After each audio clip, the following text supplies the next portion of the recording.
बिस्मिल्लाहिर्रहमानिर्रहीम।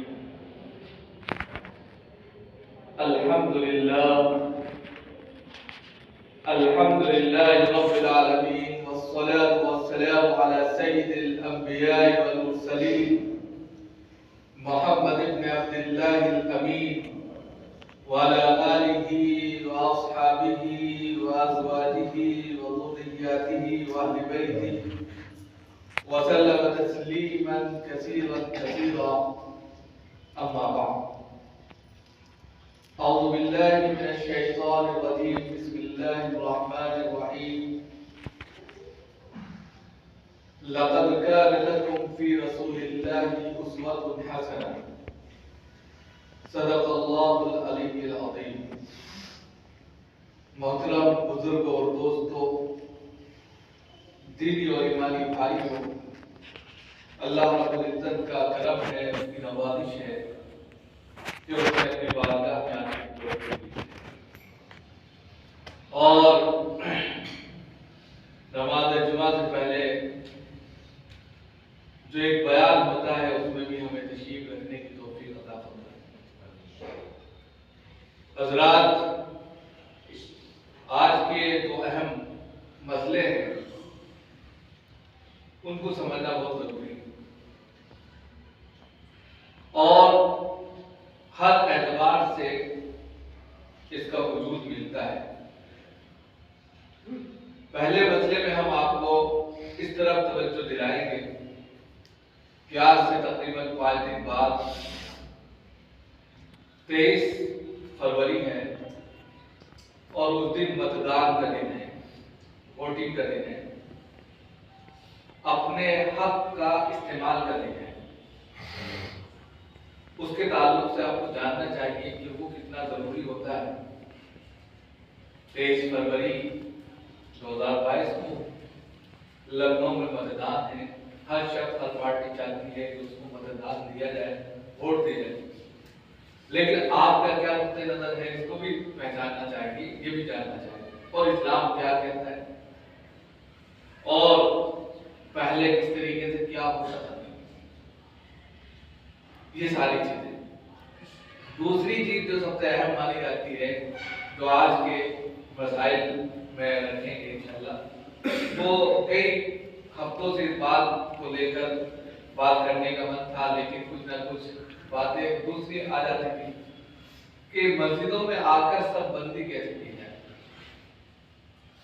ये ऐसा मौजूद था कि छूट जाता था, क्योंकि लास्ट में मौजूद आना चाहते थे, लेकिन पहले ये दो मसलों को सामने रखकर बात करने से यह होगा कि मसला अपनी जगह पर आ जाएगा और बात भी अपनी तौर पर हो जाएगी। तो सबसे पहले तरीक़े रसूल जानिए। इसीलिए मैंने आपके सामने लक़द कान लकुम फ़ी रसूलिल्लाहि उस्वतुन हसनह ये आयत तिलावत की कि हम आज जनाब मोहम्मद रसूलुल्लाह सल्लल्लाहु अलैहि वसल्लम की ज़ात-ए गिरामी में, आपकी ज़ात में, आपकी ज़ात-ए गिरामी में हम सब के लिए नमूना है, आइडियल है। हम जिस कंडीशन में हैं, जिस पोजीशन पर हैं, जहां हैं, हालत में हैं, हम जनाब मोहम्मद रसूलुल्लाह सल्लल्लाहु अलैहि वसल्लम के तरीके को इख्तियार कर लें, उनको अपना आइडियल मानकर उस पर जिंदगी गुजारें, उस तरीके पर काम करें, तो उस तरीका नबियों वाला तरीका होता है और कामयाब तरीका होता है और उससे बरकतें भी हासिल होती है और इंसान की जिंदगी में चैन और सुकून आता है। तो लिहाजा उसी तरीके को इख्तियार करते हुए आप सल्लल्लाहु अलैहि वसल्लम ने ऐसे मौके पर क्या कहा है, किस तरह की बातें की, इसको जानना भी बहुत जरूरी हो जाता है। पहले इलेक्शन तो होता नहीं था, आपको के नजदीक इलेक्शन का कोई वजूद नहीं था। ये तो बाद में जैसे जैसे पर्चा बढ़ती चली गई, जनता बढ़ती चली गई, उस एतबार से फिर जो है इलेक्शन का वजूद आया। फिर पहले खलीफा होते थे, उससे पहले चौधरी होते थे, उससे पहले कह सकते हैं कि सरदार होते थे, सरदारान कुरैश, उससे पहले सरवर आउदा लोग होते थे। कालल मलउल्लज़ीन इस्तकबरू मिन कौमी, भला का लफ्ज़ ही सरवर आउदा लोगों का इस्तेमाल किया है। तो ये जो कंडीशनें थी, ये थी कि जो अपने इलाके में, अपने खानदान में, अपनी सोसाइटी में जो मुअज़्ज़ज़ होता था, जो मोहतरम होता था, जो थोड़ा सा अपना वजूद रखता था तालीमी एतबार से, और अल्लाह ने उसको नवाजा था रुपए पैसे के एतबार से, और वो दूसरों की मदद भी कर सकता था, दूसरों को सही रास्ता दिखा सकता था, उसके पास आकर लोग उसको अपना अमीर मान लिया करते थे, बड़ा मान लिया करते थे। तो पहले अमीर बना दिया जाता था, गांव गांव घर घर से एक अमीर होता था, उसी के नहज पर जिंदगी चलती थी, बसती थी। इसीलिए अरबों के नजदीक आपने देखा होगा हर कबीले का एक अलग ग्रुप था, हर कबीले का एक अलग सरदार था, और वो सरदार आपस में मिलकर जो फैसला लेते थे उसी पर काम होता था। जैसे जनाब मोहम्मद रसूलुल्लाह सल्लल्लाहु अलैहि वसल्लम को जब नाउजुबिल्लाह उन लोगों ने मारने का इरादा किया, तो सबसे पहले तमाम के तमाम कबीलों को लोगों ने कहा कि सबके कबीले के जो सरदार है आ जाए, आने के बाद में खून में प्याले में खून रखकर उसमें कसम खाएं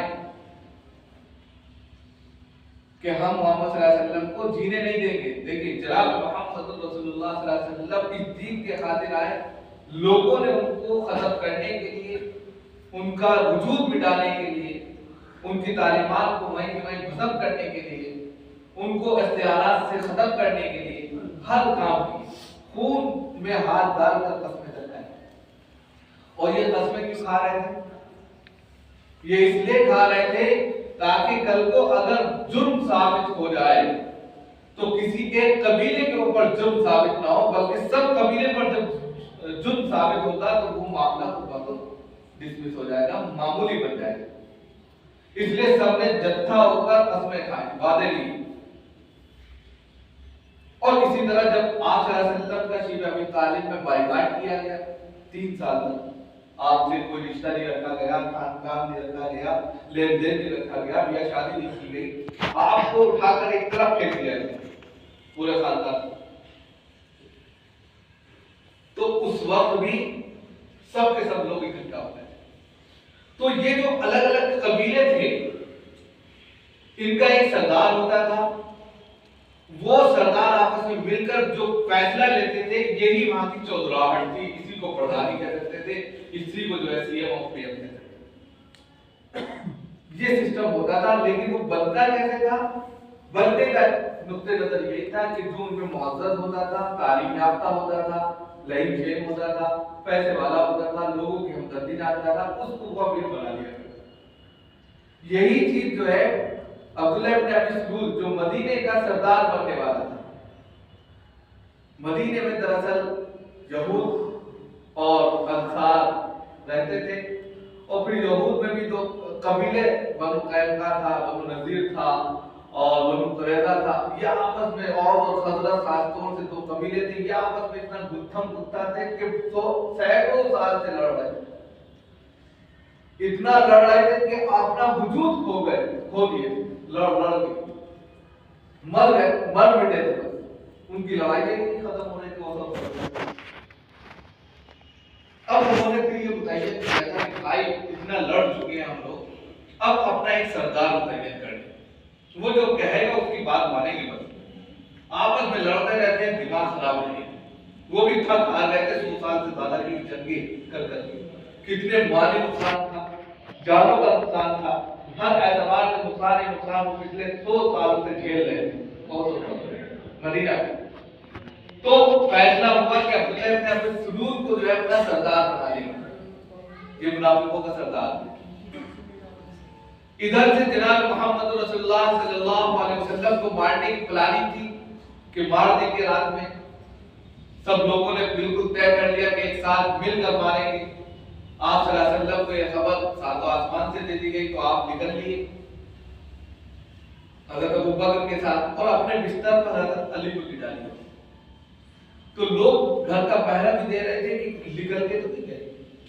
हजरत अली आपके बिस्तर पर लेटे हुए थे, तो ऐसा महसूस तो हाँ अंदर ही मौजूद है। वो रात के अंधेरे का, गुप्त अंधेरे का इंतजार कर रहे थे कि जब रात बिल्कुल काली हो जाएगी, अंधेरा हो जाएगा, तब मारेंगे, पता नहीं चलेगा। और आप रसूलुल्लाह पहले ही निकल गए थे, और आप सल्लल्लाहु अलैहि वसल्लम इस तरह उनके सामने से निकले थे कि ख्वाब उन्होंने उठाई थे, उनके ऊपर फेंक कर गए थे और उनकी आंखों पर अल्लाह रब्बुल इज्जत ने पर्दा डाल दिया था, वो देख नहीं पाए। और आप सल्लल्लाहु अलैहि वसल्लम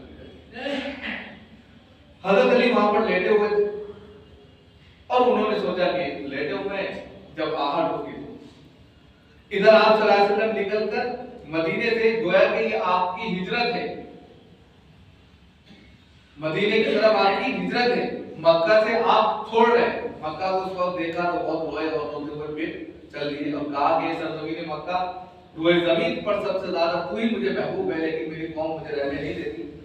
मेरे साथ में क्या क्या नहीं किया उन्होंने, रोए गिड़गिड़ाए। अब बताइए, दीन के रास्ते में अल्लाह के रसूल सल्लल्लाहु अलैहि वसल्लम ने इतनी कुर्बानियां दी, अगर हमारे साथ भी ये कुर्बानियां लगी हुई हैं तो ये जनाब मोहम्मद रसूलुल्लाह सल्लल्लाहु अलैहि वसल्लम की कल को सिफारिश होगी कि दीन के ताल्लुक से जिस तरह हमको सताया गया, इस मिंबर महराब पर अगर किसी को सताया जाएगा वो भी उसी पल्ले में जाएगा। लिहाजा बहुत सोच समझ के ये कदम उठाना चाहिए। तो जनाब मोहम्मद रसूलुल्लाह सल्लल्लाहु अलैहि वसल्लम वहां से निकल गए, गारे सोर में 3 दिन रहे, फिर कुबा पहुंचे। कुबा में जुमे का दिन था, वहां मस्जिद की तामीर की, पहला जुमा वहीं पढ़ाया, पहला जुमा वहीं पढ़ाया। 100 लोगों पर मुश्तमिल वो जमात थी। उसके बाद वहां से एंट्री करके मदीना पहुंचे। जब मदीना पहुंचे, तलाअल बद्र अलैना मिन सनियात विदाई वजब शुक्र अलैना मा दालिल्लाहि दाई, ये कलिमात छोटी छोटी बच्चियां गा रही थी और सुबह निकल आती थी घर से आप सल्लल्लाहु अलैहि वसल्लम की आमद में, उसके इस्तेकबाल, वो आप सल्लल्लाहु अलैहि वसल्लम के इस्तेकबाल में, उनके खैर मकदम में, वेलकम में, और फिर वो 11 बजे घर चले जाते। आप सल्लल्लाहु अलैहि वसल्लम के आने ही की आमद थी, क्योंकि 3 दिन वहां लग गए थे। कुफार मक्का ने आपके पीछे घोड़े दौड़ाए थे।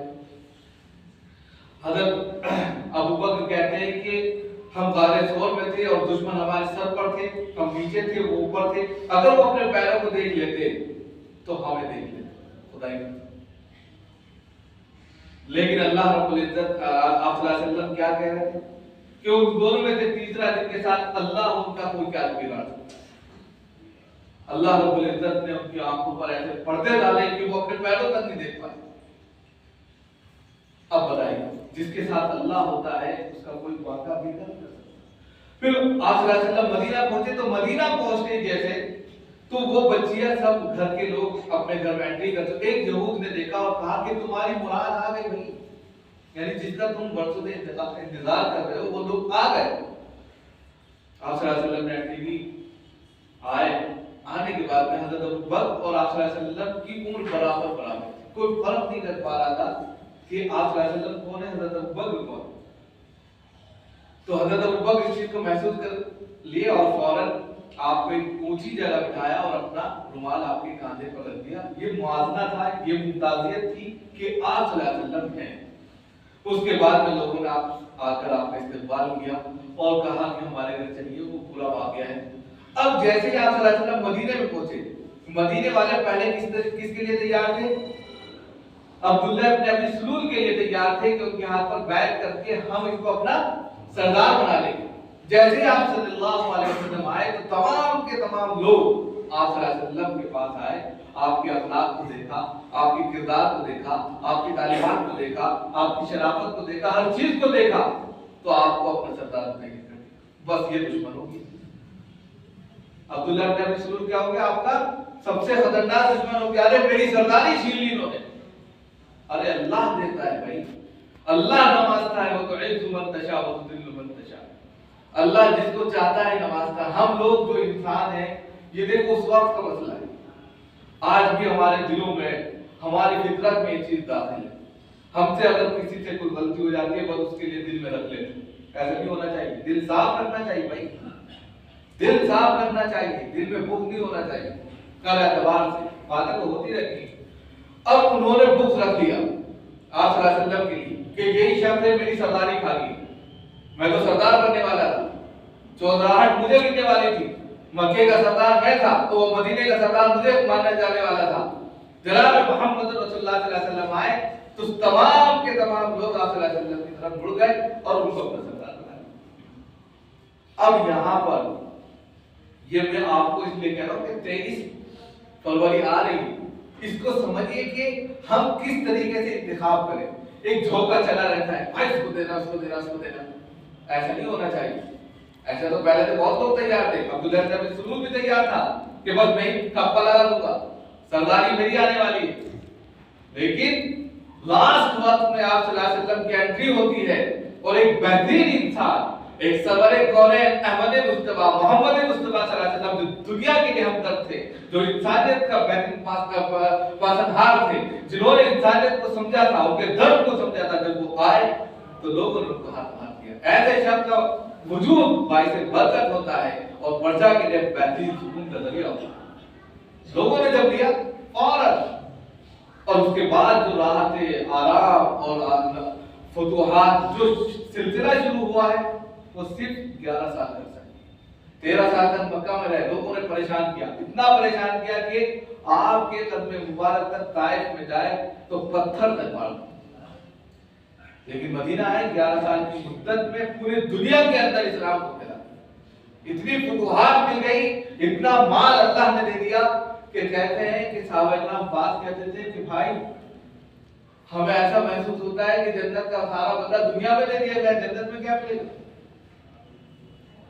उनको डर होने लगा था इस बात का कि हमसे तो जन्नत के वादे किए गए थे, ये दुनिया कहां से आ गई। तो कहा जो अल्लाह का हो जाता है मनकान लिल्लाहि कान अल्लाहु लहू, जो अल्लाह का हो जाता है अल्लाह उसका हो जाता है, दुनिया भी मिलती है और आखिरत भी मिलती है। धरती पर चलते थे, टापू की आवाज जन्नत में सुनाई देती है। हजरत बिलाल धरती पर चल रहे हैं, आप सल्लल्लाहु अलैहि वसल्लम ने पूछा काले करोटे, कुछ नहीं, कोई मकाम कोई वो नहीं, इंसान का किसी से कोई वो नहीं है, उसका अमल सबसे बुलंद होना चाहिए। बस किसी की सूरत, किसी का पैसा, किसी का ओहदा कोई काम नहीं आने वाला, उसका अमल काम आने वाला है। हजरत बिलाल रज़ी अल्लाह ताला हबशी कहलाए जाते थे। लेकिन जब जमीन पर चलते थे तो आप सल्लल्लाहु अलैहि वसल्लम ने कहा भाई तुम्हारा अमल क्या है, तुम्हारा अमल क्या है, जन्नत में तुम्हारे टापों की आवाज, तुम्हारे पैरों की आवाज है क्या। कहा अल्लाह के रसूल सल्लल्लाहु अलैहि वसल्लम मेरा तो खास अमल नहीं, बस ये कि मैं तहारत बहुत अच्छे से करता हूं। कि क्या कैसे करते कि पहले मैं इस्तिंजा करता हूं, इस्तिंजा से पहले इस्तिंजा करता हूं, यानी ढेले का इस्तेमाल करता हूं फिर इस्तिंजा करता हूं। बताइए, इन्नल्लाह युहिब्बुल मुतताहिरीन, अल्लाह रब्बुल इज्जत पाकी हासिल करने वालों को पसंद फरमाते हैं। इसी अदा पर अल्लाह ने उनको जो है जन्नत में पहुंचा दिया। दुनिया में रहते हुए हम लोग अमल की दौलत पर जो है ऊपर गए, अपने ओहदे अपने मनसब की बुनियाद पर नहीं। अब उसके बाद में जनाब मोहम्मद रसूलुल्लाह सल्लल्लाहु अलैहि वसल्लम जब मदीना पहुंचे, मदीना पहुंचने के बाद में लोगों ने आपको हाथों हाथ लिया और एक बेहतरीन सरदार मौजूद हुआ, यानी कि आप सल्लल्लाहु अलैहि वसल्लम को उन लोगों ने अमीर माना। और फिर उसके बाद जब आप सल्लल्लाहु अलैहि वसल्लम 11 साल के बाद रुखसत हुए और रुखसत होने के बाद जो है फिर खिलाफत का जमाना चला। खिलाफत का जमाना तकरीबन 40 से 45 साल 46 साल चला। फिर उसके बाद हजरत अमीर मुआविया आ जाते हैं। हजरत अमीर मुआविया से 61 साल तक शख्स, यानी कि ये कह सकते हैं खिलाफत ही का जमाना है और 61 साल तक शख्स की हुकूमत पड़ जाती है। 61 साल से शख्सी हुकूमत पड़ जाती है, वक्त नहीं वरना पूरी डिटेल्स आपको समझाता। तो 61 साल से शख्सी हुकूमत जब पड़ती है, यही से इलेक्शन का वजूद है। शख्सी हुकूमत में क्या था कि जब हजरत अमीर मुआविया थे तो उनके जो सिपह सालार थे उबैदुल्लाह बिन ज़ियाद, बाद में उनका मार दिया गया था। उन्होंने हजरत इमाम हुसैन के साथ में ज़्यादती की थी और उनका सर कलम किया था। करबला के मैदान में वो पूरा वाकया है, जब मौका होगा तो उस पर की बात होगी। उन्होंने जबरदस्ती बैठ ली, पहले बैठ ली जाती थी, बैठ का मतलब ये था हाथ उठाओ, बताओ अपनी वोट का इस्तेमाल करो। वोट का इस्तेमाल पहले बैलेट पेपर पर नहीं होता था या ईवीएम से नहीं होता था, पहले लोगों से अपने तौर पर पूछ लिया जाता था वो हम अमीर बनाए जा रहे हैं, क्या आप उनके हाथ में बैठ करेंगे। अगर बैठ कर लिया जाता था तो ये एक तरह से उनकी तरफ से वोट होती थी।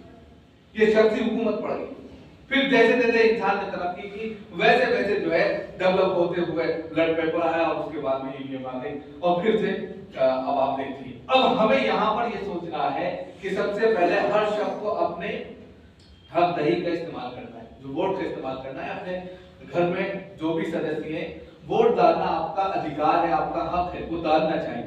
उसको ये नहीं कि हम क्या फायदा, ऐसा नहीं करना चाहिए, आपका हक है। लेकिन हक के साथ साथ सही कैंडिडेट का इख्तियार करना, उसको चुनना भी आपका अधिकार है कि जो आपके लिए सबसे बेहतर हो सकता है। मदीने में आप सल्लल्लाहु अलैहि वसल्लम उनके लिए बेहतर थे तो उन्होंने अब्दुल्लाह इब्न सलूल को छोड़ दिया, जबकि वो सरदार बनने वाला था। जनाब मोहम्मद रसूलुल्लाह सल्लल्लाहु अलैहि वसल्लम ने इंतखाब किया इसलिए कि वो आपके लिए रहमत लिल आलमीन।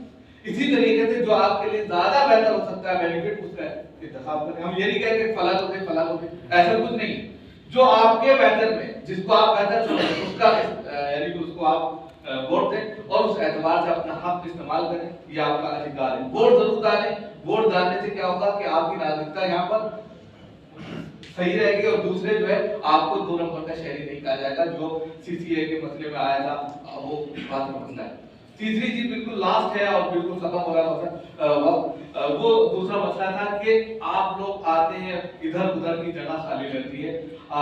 जनाब मोहम्मद रसूलुल्लाह सल्लल्लाहु अलैहि वसल्लम का निर्देश ये था कि सबसे पहले आते थे तो सबों को सीधी करा दिया करते थे, सबको सुफू कर कि सबों को सीधे करो, एक दफा कहा करते थे। तो जो जगह खाली है उसको पूर्ण कर लिया जाए तो बरकत हासिल होती है। क्योंकि कहते हैं कि अगर सब में जगह बाकी रह जाती है शैतान घुस जाता है, और जब शैतान घुस जाता है तो कुचोके डालता है, ख्यालात डालता है, वसवसे डालता है, नमाज से गाफिल कर देता है।